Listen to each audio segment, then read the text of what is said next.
며칠 전 제게 일어난 드라마 같은 이야기를 여기에 사연으로 보내며 저도 이제 그 일을 털어내고 싶어서 글을 보내봅니다. 저는 위로받는 다른 오빠가 2명 있습니다.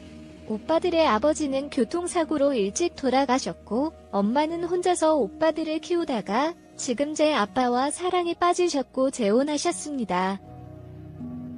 부모님이 늙음하게 저를 임신하셔서 저와 오빠들은 나이 차이가 많이 나는 편이에요. 큰 오빠와는 15살, 작은 오빠랑은 13살 차이가 나죠. 아들만 있던 집에 태어난 막내딸이라 그런지 집안에서 사랑을 독차지하면서 자랐습니다. 특히 오빠들이 저를 아주 많이 예뻐해 주었어요. 비록 아버지는 저와 다르셨지만 오빠들과 저는 정말 우애가 좋은 남매였습니다. 특히 큰오빠는 오빠보다 삼촌에 좀 더 가까운 편이었고 저를 키워다 주다시피 하셨죠. 사랑을 많이 받아서 오냐오냐 자라긴 했지만 집안의 풍습이 엄격한 편이라 사랑받는 만큼 제가 잘못한 일에는 눈물이 쏙 빠지도록 혼도 많이 나곤 했죠. 아무래도 부모님은 나이가 많으셔서 훈육 담당은 오빠들이 맡았습니다. 오빠들은 항상 혼을 낸 뒤엔 사랑한다고 꼭 안아주는 일이 저희 남매 사이에 마치 약속처럼 자리 잡았었죠. 그런 오빠들도 여자친구를 만들고 한 명씩 결혼을 하기 시작했어요. 큰 오빠는 5년 전, 작은 오빠는 3년 전에 결혼식을 했습니다. 그런데 여기서 작은 새언니와 제 사이가 문제예요. 큰 새언니는 저희 오빠보다 1살 어리세요. 큰 새언니는 절 보면 항상 웃으며 반겨주고 항상 나긋나긋하셔서 저도 처음 소개받은 언니를 잘 따르곤 했었습니다. 큰 새언니와 있으면 언니가 절 많이 아껴주는 느낌이 물씬 들었거든요. 큰 새언니는 저희 오빠와 연애라는 도중에도 간간히 절 만났습니다. 저를 만나지 못하더라도 큰 오빠 손에 저에게 케이크 같은 것들을 쥐어 보내기도 하셨죠. 천사 같은 언니가 제 가족이 되었을 때 저는 이런 언니라면 제 큰오빠를 양보할 수 있을 것 같다는 생각이 들었습니다. 큰 새언니는 결혼을 하고 나서 저에게 예쁜 동생이 생긴 것만 같아 행복하다며 얘기해 주셨죠. 저도 오빠 말고 언니가 생겼다는 사실이 마냥 기뻤습니다. 그런데 작은 새언니는 달랐어요. 사실 저는 아직도 잘 모르겠습니다. 작은 새언니가 저를 싫어하는 이유를 말이죠. 이유 없이 미움을 받는 것 같아서 너무 마음이 아파요. 작은 새언니는 작은 오빠가 연애하는 도중에 딱 한 번 보여준 적이 있습니다. 그런데 소개받은 날 작은 새언니는 굉장히 무례했어요. 그때가 상견례하기 몇 달 전이었는데 제가 성인이 된 기념으로 저희 아빠가 제게 명품 가방 하나를 선물해 주셨습니다. 저는 작은 새언니가 될 분께 잘 보이고 싶었던 마음에 예쁘게 보이고 싶었어요. 옷도 가장 좋은 옷으로 꺼내 입었던 날이죠. 제 모습을 보고 작은 오빠는 제 마음을 눈치채고 살짝 웃었습니다. 제가 조금 창피한 마음에 조용히 하라며 눈치를 줬죠.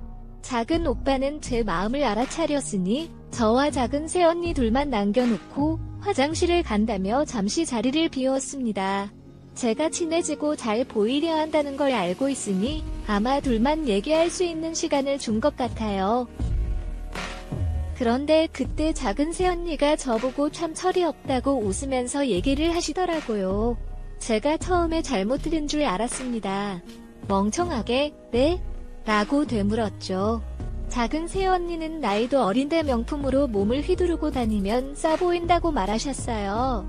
그런 모욕적인 말을 난생 처음 들어봤고 너무 놀랐습니다. 그리고 너무 수치스러웠어요. 그 타이밍에 작은 오빠는 자리에 돌아왔고 작은 새언니는 언제 그런 말을 했냐는 듯 저에게 친하게 지내자고 웃으면서 말을 거셨어요. 저는 그 자리를 더 이상 지키고 앉아있을 자신이 없었고 얼른 집으로 돌아가고 싶었습니다. 그래서 오빠에게 속이 너무 안 좋다는 핑계를 대고 부랴부랴 그 자리를 도망쳐 나왔어요. 그 이후로는 작은 새언니와 만남을 제가 피하게 되었습니다. 그날 일 또한 그 누구에게도 말할 수 없었어요. 제 때문에 일이 커질 것만 같았거든요. 작은 오빠는 큰 오빠처럼 결혼하고 분가하지 않았어요. 저와 한 집에서 부모님을 모시면서 살겠다고 하면서 말이죠. 그때부터 지옥 같았습니다. 작은 새언니는 가족들 모르게 저를 자꾸 괴롭혔습니다. 특히 가족들로부터 소외되는 일을 자꾸 만들었어요. 가족 외식을 하러 가면 저에게는 말을 안 해주거나 쇼핑을 하러 가서 제 것만 사지 않는다거나, 그런데 매번 그런 상황에 제가 불만을 표시해도 언니는 매번 그럴싸한 말로 상황을 모면했죠. 그런 일이 반복되다 보니 그냥 제가 아무런 말을 하지 않는 것이 빠르고 조용히 끝나는 일처럼 느껴졌고 저는 입을 다물기 시작했어요. 하지만 그럴수록 작은 새언니의 괴롭힘은 점점 대담해졌고 언니가 임신을 하면서 저는 더욱 철저한 약자가 되었습니다. 점점 가족들도 제 말을 믿지 않았어요. 임신한 작은 새언니가 서운하게 해서 미안하다고 울기 시작하면 모든 게 제 탓이 되었고 점점 미운 오리 새끼가 되어갔습니다. 가족이 집을 비우고 저와 언니만 남아있으면 언니는 제게 폭언을 하기 시작했어요. 저와 오빠들의 아빠가 다르다는 걸 이유로 말이죠. 저도 점점 마음의 문을 닫고 있던 어느 날 큰 새언니로부터 연락이 한 통 왔습니다. 저희 집 근처에서 저와 할 말이 있다고 단둘이서 따로 보고 싶다고 말이죠. 큰 새언니는 저와 만나자마자 저보고 제 이야기를 들어보고 싶어서 물어보는 거니까 오해하지 말라고 말을 하면서 이야기를 하셨죠. 저는 큰 새언니의 이야기가 진행될수록 놀란 잎이 다물어지지 않았습니다. 큰 새언니가 작은 새언니에게 연락을 해서 아가씨가 자기를 너무 괴롭힌다고 호소했다는 이야기를 들었습니다. 자기가 짚고 넘어가기엔 일이 너무 커질 것 같아서 어떻게 할지 모르겠다고 말했습니다. 저는 눈물이 쏟아졌습니다. 큰 새언니는 난 내가 그러지 않았을 거란 것을 알고 있어. 내가 본 너는 그런 사람이 아니기 때문이야. 무슨 오해가 있나 싶어서 내 입장을 듣고 싶어 찾아온 거야 라고 말하셨습니다. 이제까지 꾹꾹 눌러 참아온 서름을 큰 새언니에게 처음으로 엉엉 울면서 쏟아냈습니다. 언니는 제 이야기가 진행되면 진행될수록 무섭도록 표정을 굳혔습니다. 언니는 중간에 제 말을 단 한 번도 끊지 않고 묵묵히 들어주셨죠. 이야기가 끝나고 저희 사이에는 잠시 정적이 돌았습니다. 언니는 제게 진짜냐고 되물었고 저는 하늘의 맹세코 진실이며 어찌해야 될지 모르겠다고 대답했습니다. 큰 새언니는 한참 뒤에 녹음을 한번 해보는 건 어떻냐고 제게 물어보더군요. 제가 왜 그 생각을 못한 건지 저는 그런 생각은 못했다며 한번 해보겠다고 대답을 했고 언니는 그 길로 저를 데리고 나가 볼펜처럼 생긴 녹음기를 하나 사줬습니다. 저는 연신 고맙다고 얘기했고 그 이후 호시탐탐 기회만 노리고 있었어요. 큰 새언니를 만난 지 보름 정도 지났나 집에 저와 작은 새언니만 남겨지게 되었습니다. 저는 직감적으로 오늘이 녹음해야 되는 날이라고 확신했고 미리 녹음기를 켜두었습니다. 아니나 다를까 2시간 정도 후에 제 방으로 작은 새언니가 시비를 걸기 위해 들어오더라고요. 녹음이 되고 있다는 사실 하나만 알고 있어도 마음이 편했습니다. 저는 최대한 불쌍하고 가녀린 목소리로 무슨 일이세요? 라고 물었어요. 언니는 야, 밥 차려 나 배고파라고 했죠. 언니 오늘 제가 몸이 너무 좋지 않아서 그런데 이번만 언니가 하면 안 될까요? 죄송해요라고 했더니 언니는 너 왜 따박따박 말대꾸야? 나와서 밥 차리라니까 라고 소리쳤죠. 저는 이때가 기회다 싶어서 언니 왜 이렇게 저를 못 살게 구하세요? 제가 무슨 실수라도 한 적 있나요? 제가 잘못한 일이 있으면 차라리 말씀해주세요. 왜 매번 이렇게 가족들 눈 피해서 저만 못 살게 굴고 괴롭히려고 하시는 건지 저 너무 힘들어요. 제가 다 미안해요. 그러니 이제 그만해주세요. 제발요라고 울먹거리면서 말을 했죠. 작은 새언니는 한참 동안 아무런 말 없이 저를 빤히 쳐다보고만 있었습니다. 방에는 제가 훌쩍이는 소리만 들려왔죠. 한참 뒤에 아가씨야, 난 내가 너무 싫어라고 말을 하더라고요. 저는 언니, 제가 다 잘못했으니 더 이상 가족끼리 이간질하는 것도 그만하시고 저 좀 가만히 내버려 주세요라고 말했는데 언니는 휙 돌아서 나가버렸어요. 그렇게 녹음이 끝났죠. 그런데 진짜 이쯤 되니 솔직히 궁금하더라고요. 절 싫어하는 이유가 뭐예요? 저는 진짜 실수한 적이 없다고 생각이 드는데 아무 이유 없이 저를 이렇게 싫어할 리가 없잖아요. 그래서 좀 더 떠보기로 했습니다. 몇 시간 정도 지난 후 녹음기를 켜서 후드티 주머니에 넣고 거실로 나갔어요. 거실을 지나 부엌에서 물 한 잔 따라 마셨더니 작은 새언니가 저를 빤히 쳐다보고 있길래 제가 왜 그러세요? 언니라고 했고 갑자기 터벅터벅 저에게 걸어오더니 제 머리통을 한 대 후려치더라고요. 저는 언니 왜 때리세요? 라고 했더니 언니는 크크 웃으며 그냥 이야기 속 머리를 툭툭 때리셨죠. 저는 언니 임신도 하셨잖아요. 이제 좀 그만 괴롭히세요라고 말했습니다. 지금이라도 그만하시면 저도 다 잊을게요. 언니 태그에도 암 좋잖아요 라고 했습니다. 언니는 심기가 뒤틀린 듯한 표정을 지으며 제 뺨을 찰싹찰싹 치기 시작했어요. 야, 그건 내가 알아서 해줄게. 제발 내가 뭔데 나한테 하라 말아야지. 라며 제 머리채를 잡고 흔들기 시작하더라고요. 저는 언니 미안해요. 죄송해요. 제가 다 잘못했어요. 이제 주제 파악할게요. 언니 놔주세요. 제발요. 라며 비명을 질렀습니다. 이미 제 얼굴은 눈물 범벅이었고 바닥에 주저앉은 저를 언니는 내려다보며 속이 후련하다는 듯이 웃었어요. 야, 나 이제 낮잠 잘 거니까 찍소리도 내지 말고 내 방에 처박혀 있어. 하고는 언니 방으로 들어갔죠. 저는 넋이 나갈 것만 같았지만 방으로 들어가서 서둘러 노트북을 켠 다음 녹음 파일 2개를 제 메일로 보내서 백업시킨 다음에 큰 새언니에게 카톡으로 보내줬어요. 오늘 녹음 다 했다고 말하면서요. 큰 새언니는 녹음 파일을 듣고 저에게 연락을 한다고 답장하셨죠. 언니는 한참 뒤에 전화가 걸려왔지만 저는 작은 새언니가 제 방에 또 들이닥칠까 싶어 전화를 거절했습니다. 그리고 카톡으로 연락을 하기 시작했죠.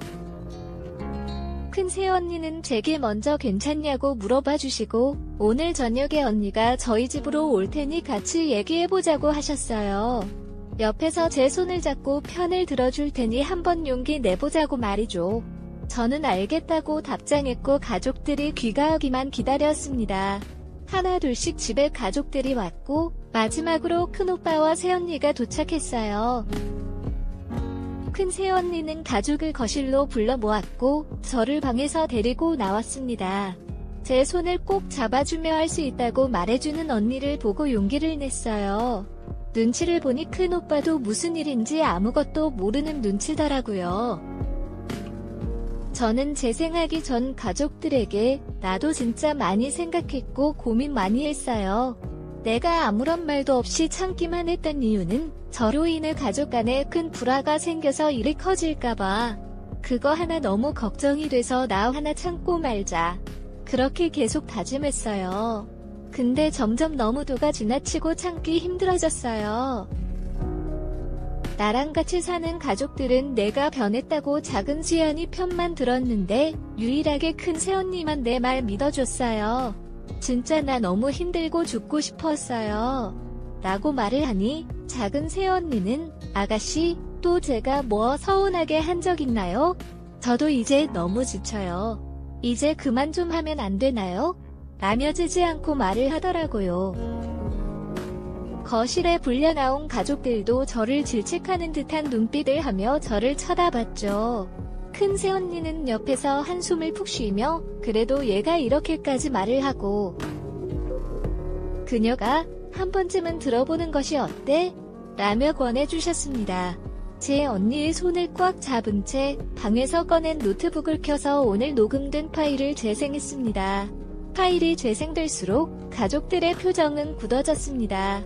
처음에는 사색이 되던 표정들이 제가 내뱉는 비명소리에 절정을 찍었고, 엄마는 뒷목을 잡고 주저앉으셨으며 아빠 또한 입을 다물지 못하셨습니다.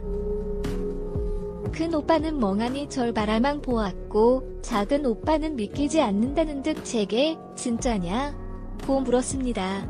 큰 새언니만이 제 옆에서 꼭 안아주었습니다. 작은 새언니는 사색이 된 표정으로 전부 오해라고 소리치기 시작했습니다. 그 소리에 작은 오빠는 작은 새언니를 끌고 방으로 들어갔고, 거실은 적막에 둘러싸였습니다. 큰 새언니는 가족들에게 일단 제가 조금 쉬어야 된다는 것을 말한 뒤 방으로 데려다주며 잘했다고 토닥여줬습니다. 제 얼굴은 이미 눈물로 범벅되어 있었습니다. 닫혀있는 방문 너머로 엄마의 울음소리, 오빠들의 말소리가 들렸는데 너무 피곤했습니다. 그냥 잠에 빠져들고 싶었어요. 저는 쓰러지듯 침대에 누워 어느새 울다 지쳐 잠들었습니다. 자고 있는 동안에 인기척이 들려 자다가 눈을 비비며 일어났습니다. 방에 작은 오빠가 침대에 앉아 제게 쳐다보고 있었고, 작은 오빠는 저를 안으며 미안하다고 눈물을 흘렸습니다. 저도 안겨서 엉엉 울었습니다. 오빠에게 이끌려 거실로 나가니 작은 새언니는 바닥에 무릎을 꿇고 앉아 있었습니다. 두 눈은 부은 걸로 보니 울었던 것 같았습니다. 작은 오빠는 무서운 표정을 지으며 작은 새언니 보고 당장 사과해라고 말했고, 언니는 마지못해 미안하다고 말했습니다. 저는 아무런 대답도 하지 않았습니다. 작은 오빠는 그 자리에서 이혼을 하겠다고 말했어요. 사실 이혼하길 바랬지만 언니가 임신을 한 상태라 진짜 할 줄 몰랐거든요. 작은 새언니는 오빠 바지가랑이를 붙잡고 이혼은 절대 안 된다며 울부짖기 시작했습니다. 작은 오빠는 지금 당장 짐을 싸서 나가라고 소리쳤고, 언니는 가족들에 의해 집에서 쫓겨나 친정으로 돌아갔습니다. 그날 밤 오랜만에 가족들의 얼굴을 다 봤죠. 그날 이후 저희 가족에게는 그날 일이 제 앞에서 금기시된 듯 아무도 입 밖에 꺼내지 않았습니다. 그렇게 2주 정도가 지났죠. 하루는 작은 새언니가 제게 연락해왔어요. 잠시 둘이서 얘기 좀 하자고 하더라고요. 그냥 무시할까 했지만 정말 제가 왜 싫은 건지 이유를 알아야 저도 털어낼 수 있을 것 같아 알겠다고 답장을 보냈고, 녹음기를 챙겨서 작은 새언니를 만났습니다. 한참 동안 아무런 말도 하지 않는 언니를 보며 절 왜 불러내셨어요? 라고 물었습니다. 언니는 내가 원하는 대로 우리가 이혼하니 어때? 속 시원하니? 라며 써붙였습니다. 저는 한숨을 쉬고 그런 말 하실 거면 일어날게요 라며 자리를 뜨려고 하자 작은 새언니는 제게 미안해라고 말했어요. 저는 솔직히 화가 많이 났습니다. 그건 진심으로 하는 말인가요? 라고 물었습니다. 작은 새언니로부터 나온 대답은 충격이었습니다. 내 오빠들이랑 너랑 아버지가 다르다. 근데 왜 내가 오빠들의 동생이니? 난 그것도 너무 싫어. 내 오빠랑 연애하면서부터 맨날 동생 솔직히 어딜 봐서 내가 동생이야? 몸속에 흐르는 비 절반이 다른데 안 그래? 데이트하다가도 내 전화가 울리면 받고 내가 아프다고 하면 도중에라도 집으로 돌아가고 내가 보기엔 그게 정상적인 남매 관계야. 그래서 내가 싫어하였습니다. 해볼 쭉 웃으면서 널 소개시켜주더라. 기가 막혀서 그래서 내가 마음에 안 들었어. 내 남자하고 내 남편이고 내 아이의 아빠인데 왜 그 애정을 너한테 모두 뺏겨야 하니? 난 그래서 내가 너무 싫어라고 소리를 질렀습니다. 정말 멍해지더라고요. 정말 고작 그따위를 투심 때문에 그간 절 그렇게 못 살게 구신 거였다고요. 언니 정말 제정신이에요. 사람이 어떻게 그럴 수가 있어요. 제가 뭘 그렇게 잘못했는데요? 네 존재 자체가 나한테 걸림돌이야. 그럼 그게 내 잘못이니 태어난 내 잘못이지라는 소리를 끝으로 저는 그 길로 집으로 도망쳐 왔습니다. 집에 도착하기 전 작은 오빠에게 전화를 해서 집 앞으로 나와달라고 부탁을 했죠. 앞에서 기다리고 있는 오빠에게 오늘 들고 나섰던 녹음기를 쥐어주며 오빠 이거 듣고 이혼할지 말지 결정했으면은 오빠가 이혼을 하지 않는다고 해도 난 원망은 안 해. 그치만 언니 얼굴 마주하는 건 정말 힘들 것 같아라고 말한 뒤 먼저 집으로 돌아와 버렸습니다. 작은 오빠는 그날 이후 녹음된 파일을 듣고 이혼을 할 것이니 제 탓도 하지 말고 죄책감도 가지지 말라면서 알려주었습니다. 미안하다고 사과도 하면서 말이죠. 처음엔 작은 수연이는 죽어도 이혼을 못 해주겠다고 버텼지만 결국 합의 이혼을 하는 거에 동의를 했고 도장을 찍었습니다.